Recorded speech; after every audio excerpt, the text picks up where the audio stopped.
عيني وعردينا هلا يسيو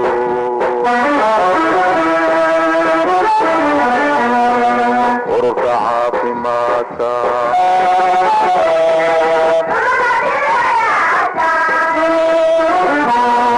وركع في ماتا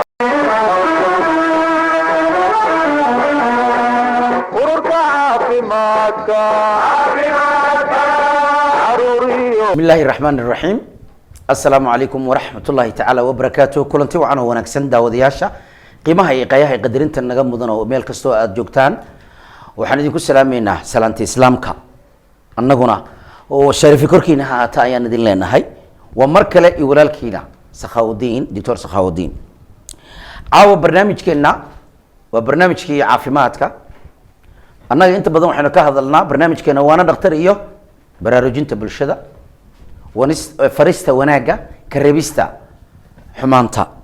sida alaaba aad nooga barateen haddii aad markii noogu horeysay aad soo booqatay ay tahay videogan aad daawanayso walaalkaygan adigan daawanaya si naxariisa ayaan kaaga codsanaynaa inaad subscribe share like aad naga ilaawin dadku waxay yiraahdaan Soomaalidu waxa sidin baa meelaha lagu sheegaa dadku subscribe uma saaraane anna waxaan ku yiraahdaa waan ku faanaa Soomaaliye meel kasto aad joogtaan waan idin jecelnahay idinkana waxaan idin ku nahay la'aantiin waxa ma nihin sidaadteed caaw maxaan idin hayaa barnaamijkii taxanaha ahaa fiidiyoogii hore aan kaga hadalnay blood group tape ka nooca A caaw waxaan idin hayaa B faa'iidooyinka uu leeyahay waxa uu ku wanaagsan yahay waxa uu ku xun yahay cunooyinka ku haboon shaqada uu ku haboon yahay ayaan qaada dhigayna hadii Ilaahay yiraahdo soo qaada adigana daawanaya hadii aad faa'iideysanayso qalin waxa aan ku sheegayeen ma aha wax samada ka yimid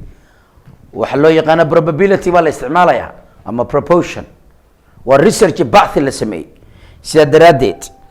dabacadaha uu leeyahay qofka blood groupka tape ka nooca loo yaqaan B waa dad dabeecad ahaan horta dadka wanaagsan waxay ku wanaagsan baan sheegaynaa dabeecad ahaan waa dad wacan waa dad ba garanaysa dhaqan wanaagsan oo aan dadka xumaynin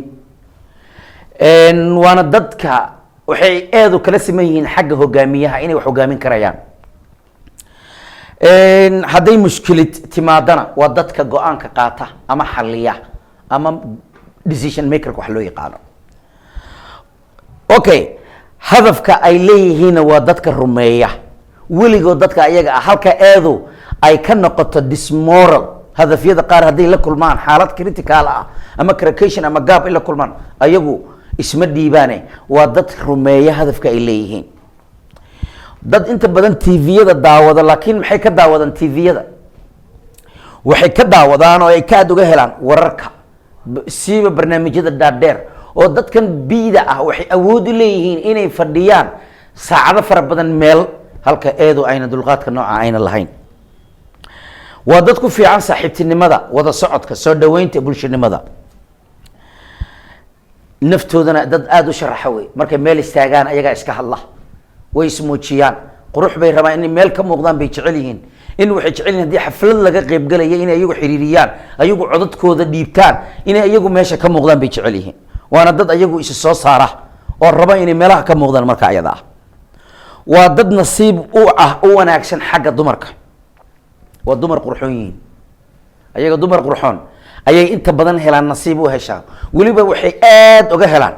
hablaha dhaadheer ee cas ayay aad uga helaan sababta eedu ay yaani inta badan nasiib ugu helaan inay habla fool xun helaan waa xagga dabeecadda iyo qancin la'aanta waa dad bulshaawiyiin ah ee oodana waynu ka hadli doonaaye iibidu waxyaabaha ay ka sameeyeen waxa ka mid ah waxay calaf u helaan dumar qurxoon sababtoo ah dabeecad wanaagsan bay soo bandhigaan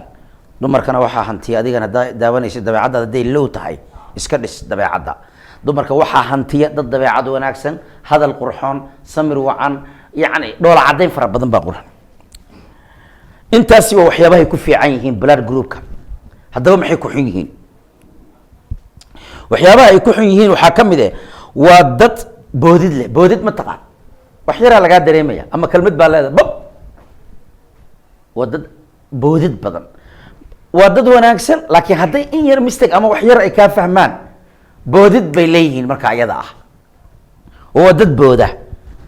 waa gartay waa dad carab badan oo xaggaa eeday kala mid yihiin caradooda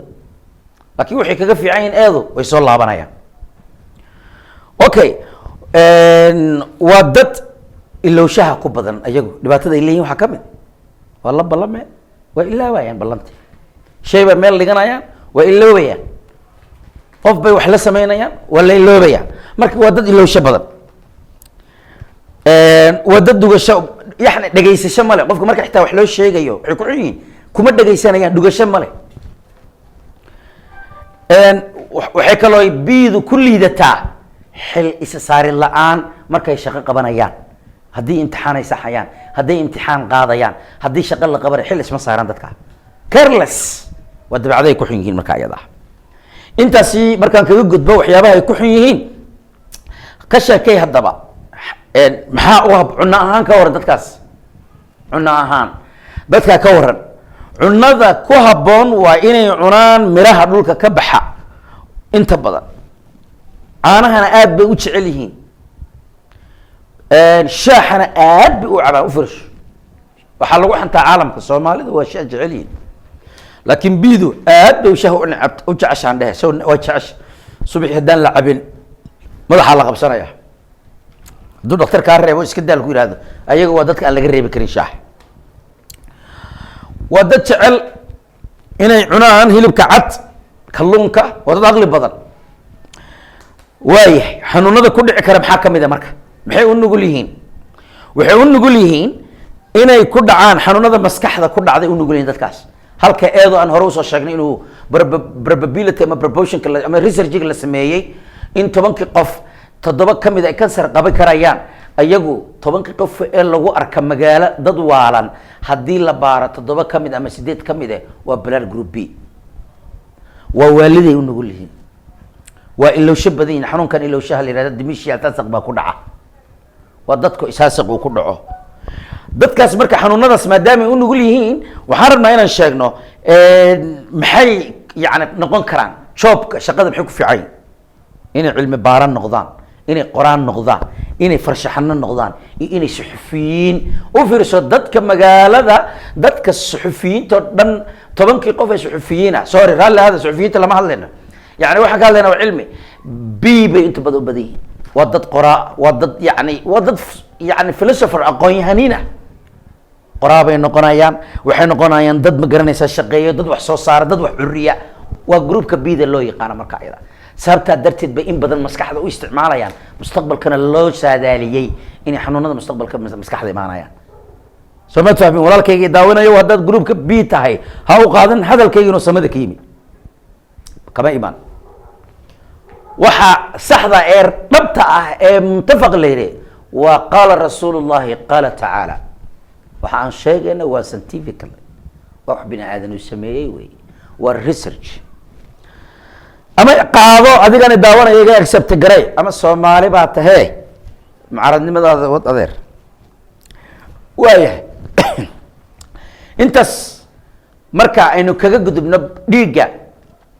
biida dabeecadaha ay leedahay waxaan rabaa inaan si kooban u raaciyo hadday suurtagal tahay